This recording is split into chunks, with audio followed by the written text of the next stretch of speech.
Okay, so we're going to move on to an actual practice session. And we're going to, you're familiar with this, and I'm going to show you two things today if we have time. We have one that is quite familiar, and it's going to be something that I'm going to deliver myself. It's a continuation of the speech of the Australian ambassador that we did in class. So you know the context.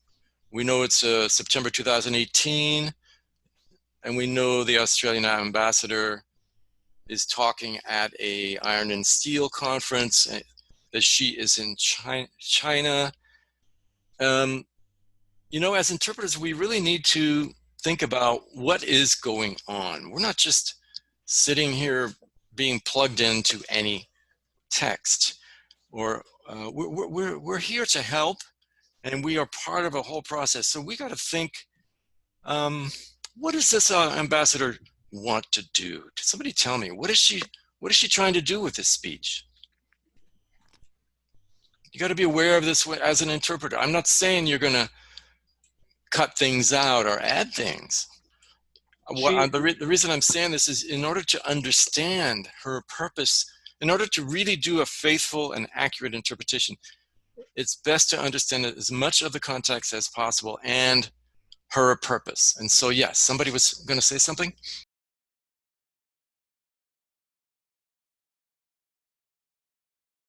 Exactly. That's an excellent summary. What's happening is there's a lot of money at stake. And Australia, the Australian government represents its industry and its people. And they got to keep this good relationship going and keep the money coming in, keep a good relationship with China. So the ambassador is going to do everything she can to please everyone, to support this relationship. If there was a huge conflict, it might be a little bit different. And anyway, you see her purpose. And when you do your little performance, you, I believe, need to keep that in mind as you speak. It's not that I'm saying you should change anything or modify or anything whatsoever. I'm saying you can be more accurate, more precise by really putting yourself in her shoes. So that's very important. And then we would normally be on site as an interpreter. We would have maybe spent the night or a couple of nights there, looking at all the documents, all the names. We would have practiced saying these names, these Chinese words in English, because we're going to have to say them in English. For example, the Shangri-La Hotel, that's how I would probably say it, and so on. Now, so you do a little bit of, and this, the reason I'm going over this right now is as a general comment, but also whenever you practice, do this. Whenever someone pulls up a recording or something to read or whatever it may be, do a little bit of brainstorming. What is actually going on? And what is the purpose of the person speaking in order to put yourself in the context? Now, when we do our interpretation also, as we get more and more advanced, we don't want to be saying, hey, you know, I really didn't hear it very well. I don't want to hear confessions or excuses. I mean, do you see what I'm saying? In order to pass a test or to, and I'm talking about if you say someday want to work at the UN or something, or you want to, every time we work, it's a test, right? People are watching and they are noting. Is that interpreter somebody we want to have next time? So it's always a test. And so during our practice, let's try to imitate that as much as possible. Just go. No comments. I would find it very difficult. Just go, pretend like you were there, standing on stage, as if the ambassador was right next to you, and now she wants you to really represent accurately what she just said. Okay, is everybody ready? I'm going to read this, and then we will do an actual recording later. But I find that recordings are quite hard, so I wanted to do the easy one first. So everybody ready? You got a pad of paper and a pen? Okay. As I was saying, ladies and gentlemen, the relationship in the areas of iron and steel is not just about trade.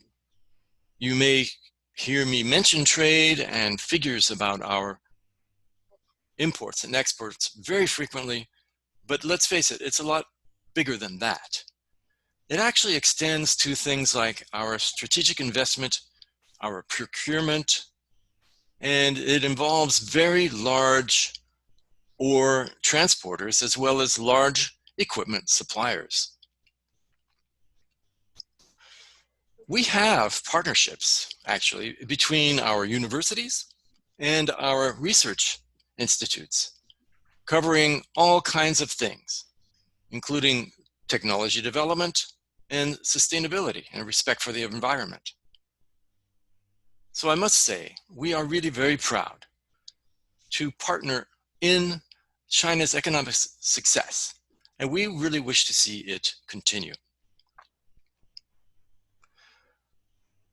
These natural resources, iron and steel, and also others, still represent more than half of our total trade. Our relationship in these raw materials is an underpinning of our strong bilateral economic relationship with China. And this relationship continues to grow. And it touches upon so many other areas such as education, tourism, and services.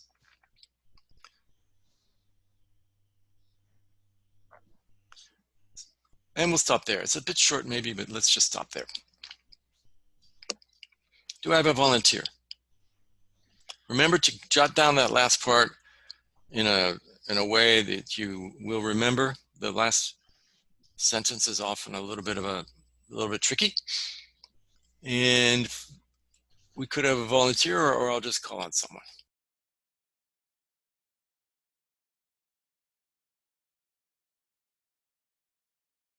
So here you can see the way I did it.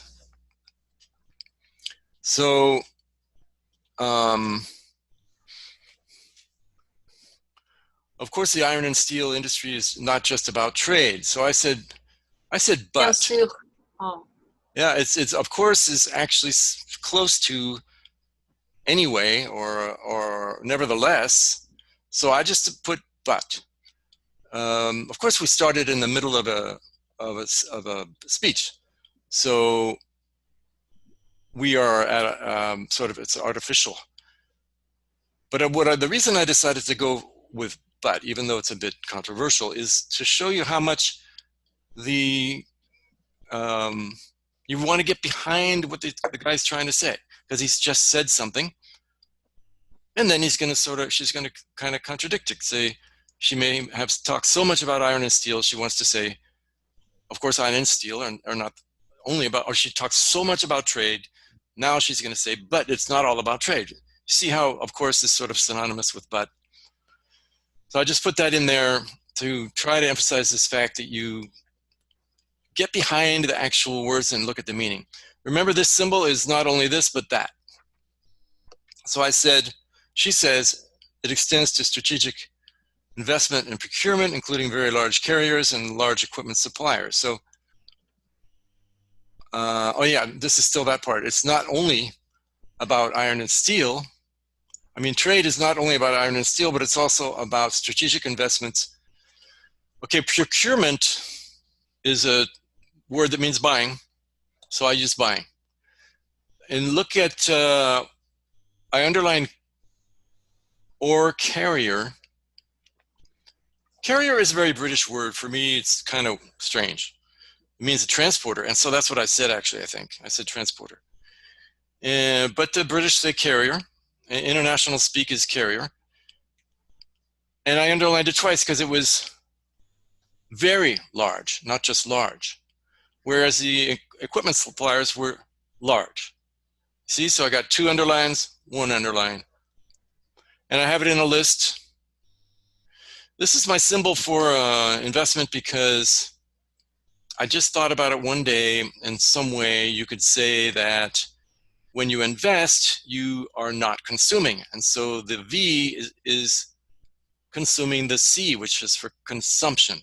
And when I say my symbol for consumption when you consume, that means you're not investing. And so my symbol for consumption is the C with the V getting eaten by the C. Anyway, it'll come up somewhere else too. But anyway, that's investment for me.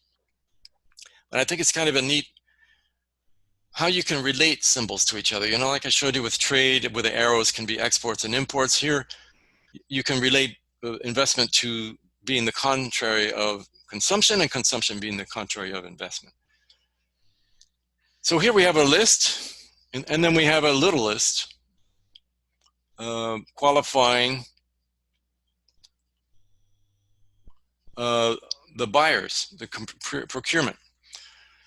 Then she says, we have partnerships. Okay, I sort of left this without much structure because I wanted to show that sometimes that's the way it is. You don't have time and you want to write down partnerships somehow, but you're not sure if the partners are doing something or whether they're being done to. So I just put it in there. And then I put these two with that thing showing that it's between the two of them. And so that what that meant is we have that exists. You can improvise your things like that sometimes.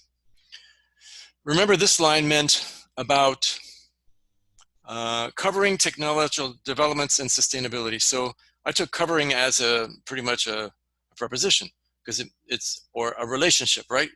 It's about, which is a preposition, or relating to. So it's just a relationship. It's about these things, these two things, technological development and sustainability. In sum, for me, that's a logical link. So I put sum in line with the logical link up here. I accidentally clicked. And now two things. We're proud. And we want the relationship to continue. We're proud to be partners in this China's economic success, and we want it to continue. So we have one subject with two verbs in the middle for the verbs. And this is a recall line. We want this partnership, or we want this, we're not sure if it's a partnership or the economic success. Actually, I think it's the economic success. It's a little bit too high to continue. There's a future sign, but it also means continuation, right? With an apostrophe. These are just ideas. Huh? Sometimes that's the way it works. You throw down whatever you think will work and keep going. Our resources still represent more than half of our total trade. Resources, they mean raw materials in the plural. Still, I didn't see how else I was going to say that because he's saying it is today and continues to be. So it continues to be greater than 50% of all our trade. Remember the circle to mean the entirety, the totality. So resources are still over half of our trade. A recall line. Our resources represent more than half of our resources relationship is the underpinning of our strong bilateral economic relationship that continues to grow, including education, tourism, and services.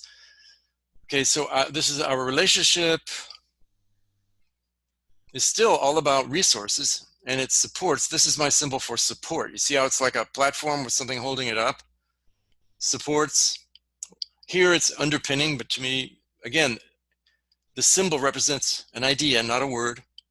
So it's supporting, or it's an underpinning of our, I underline to say strong, bilateral economic relationship. And here, relationship in both cases, I've used that thing that I showed you where the A-T-I-O-N, if I put the tilde, it's from Portuguese, that says to me relations. And in the class, it was situation, you may remember. Pull up the PDF or of my class every once in a while and look through it. Remember growth with a G with an arrow. So I said underpinning on our bilateral relationship and continues to grow, including education, tourism, and trade. So here's the little list that I would have had for that.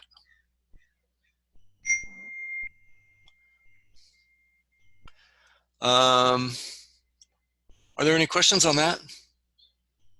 I want to emphasize that this is not the only way, nor the perfect way. When we are writing notes, we need to go fast, and sometimes we will just have to do something that seems to make sense, and we hope it will remind us. And here's the next part. We are proud to be partners. We as a subject, proud is actually an adjective, but it's pretty clear. We're proud about, you know, this is like a preposition. China's economic transition. Here you see the symbol for consumer that I was talking about, remember? The C now is consuming the V, so consumer.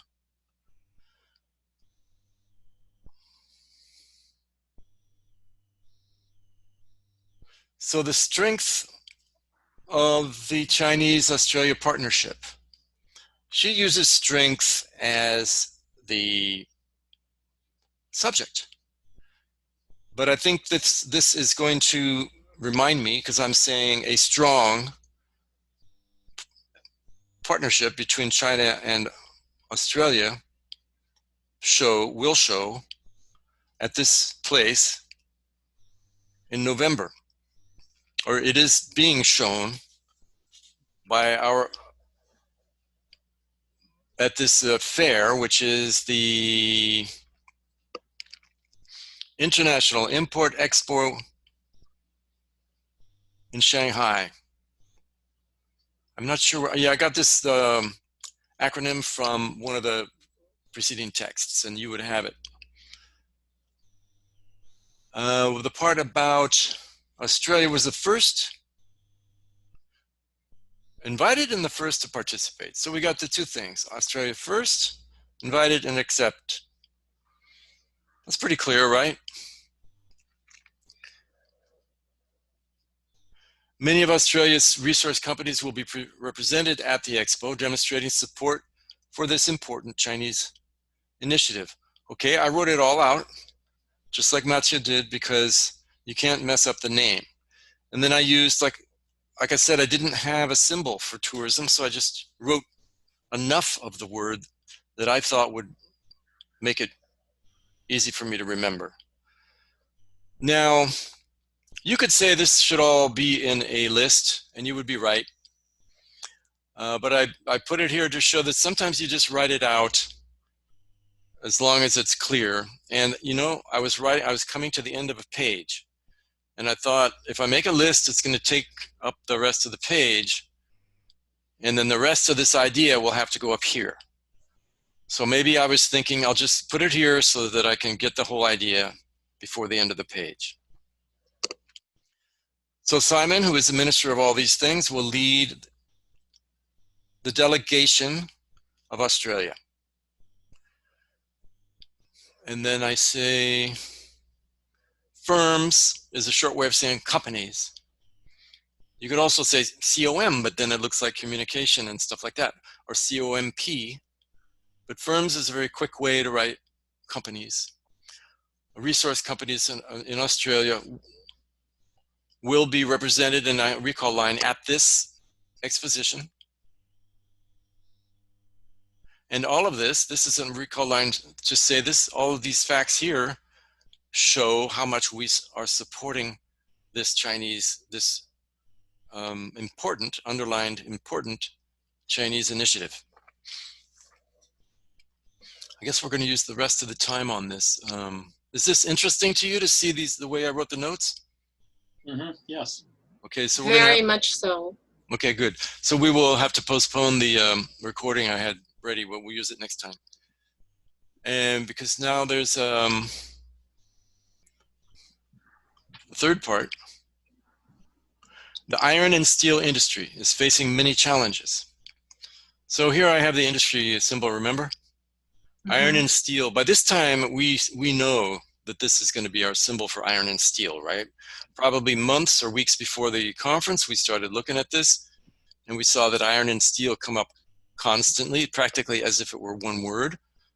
So we're going to have a symbol.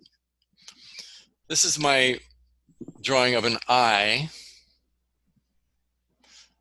But when you face something, you're looking at it. So for me, this was facing at it. So the iron or steel industry will face, okay, challenges has actually become a euphemism for problems. So you could just use problems for challenges. And she says many challenges. So I underlined the S because it's plural.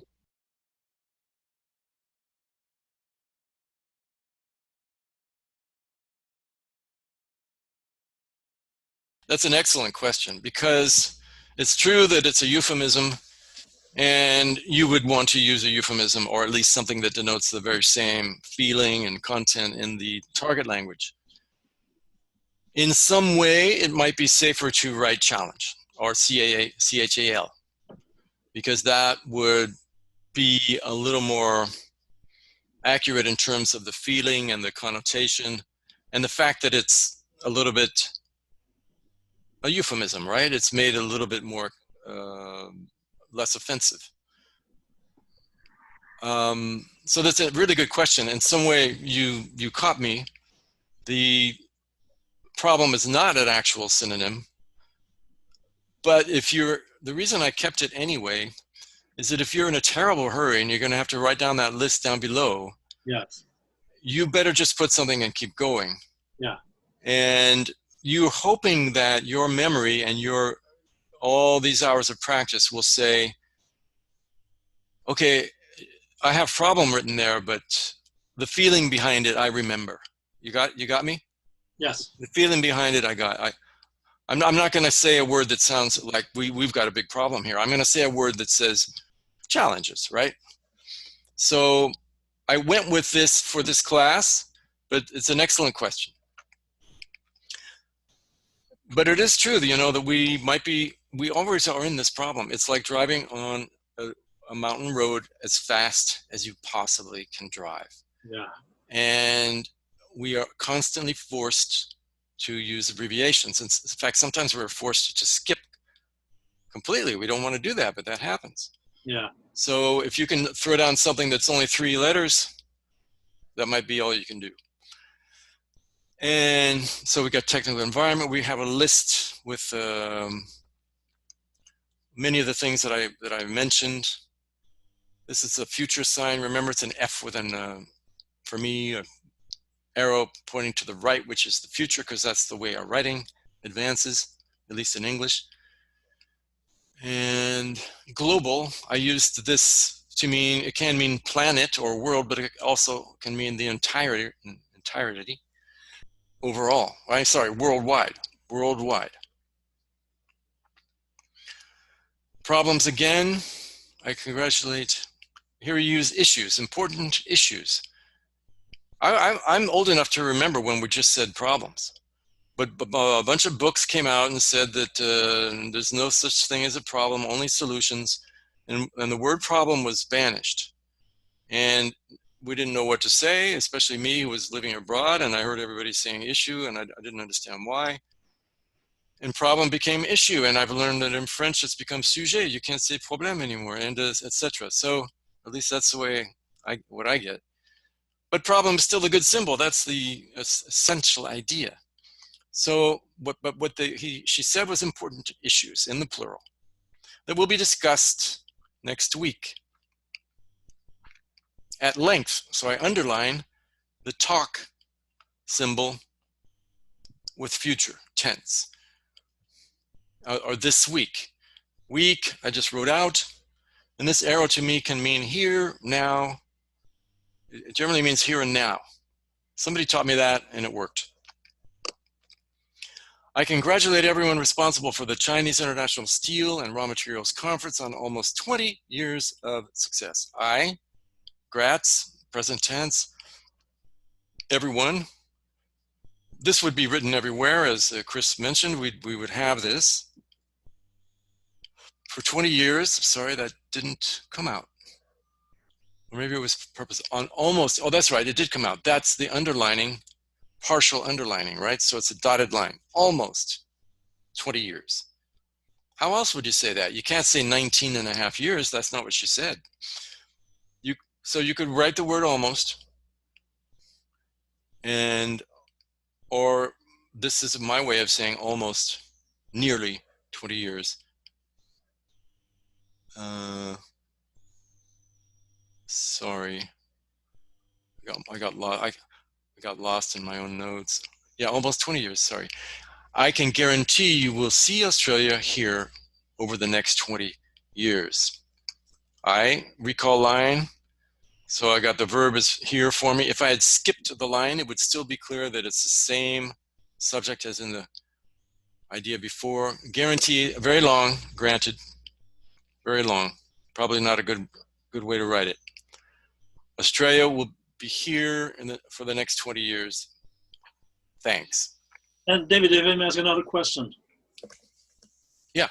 So in the second section above, you pointed out very nicely, which I will take note and use in the future, this symbol of the arrow down, weak, here, now. But on the last section, you don't use that. Why did you choose to put here instead of that arrow pointing down? Yeah, good question. I can guarantee you will see Australia here over the next 20 years. Thank you. I could easily have put the arrow. Okay. I'm not always perfectly consistent. If I find a 3 or 4 letter word that works, often I just throw it down even though I may have a symbol. Okay. And that goes back to something I think I mentioned. Do not waste time thinking about this. If you find yourself writing here and you go, oh my goodness, I have a symbol for that, and you cross it out and write a symbol, you've taken more time, right? So just go fast and do something that works, and you will end up doing stupid things like I did here, guarantee. Why write out such a long word? Well, I couldn't think of anything, and rather than waste time thinking about it, I just wrote it down and kept going. Sure might be one, I think. So basically, it's like the metaphor of the mountain road. You are on a jeep and you will hit a lot of bumps and a lot of holes, but you have to keep going. That's a good analogy. You just got to keep going, and with practice, you will get everything. Like Mathieu almost got everything earlier. We had somebody in a practice a little while the last time who got everything. It's really satisfying. If you keep practicing, you'll notice how you start getting everything. And it really is not that the notes are so good. It's that your process, it's like the piano player. You've gotten to be really good at listening and writing at the same time. And how do you get that good? It's by doing what we're doing today over and over and over. And the piano player, when he hears hit a false note, it hurts. And that's why he keeps practicing and he gets it right. Well, when we hear our colleagues say, you missed this, and you look and you go, sure enough, I did. Well, it sort of hurts a little bit. And that's why we keep going, we keep practicing. More questions? David, I think that you have used here to make a difference between this week and here is the place, adverb of place. It's not the same. This week has to do with time in your notes. And here has to do with the place in China. That's why probably you have used here instead of an arrow. I was thinking just. It's figurative. Here means we will be there, or we will be with you. I mean, it's got nothing to do with time. Yeah, but even the fact that I think I was getting lazy at the end of this exercise, even the next 20 years, I could have written it just 20 years with an arrow to the right. Mm-hmm. The main thing is to have put yourself in her skin, done the hundreds of hours of practice, and you remember why she says this. She's not saying she won't be here. She's not saying she's going to be in Japan. You will remember because you're there and you've done all the hundreds of hours of practice. You know, I had a tape, and for the next practice, we will look at it. It's really a great tape with Bill Gates. It's really interesting. In 2015, he practically predicted everything that's happening. Maybe you've heard this. Yeah. I shouldn't have showed you, because now you can go listen to it, but that's okay. But we're running at we're right at the end. In fact, we're 1 minute over. So I hope you found it useful. Very useful, David. Thank you. Very useful. Thank you. Okay, my pleasure, my honor, and hope to see you next time. All right, have a good weekend. Yeah, thank you very much. Thanks. Thank Bye. you. Bye-bye. Thanks, David. Bye.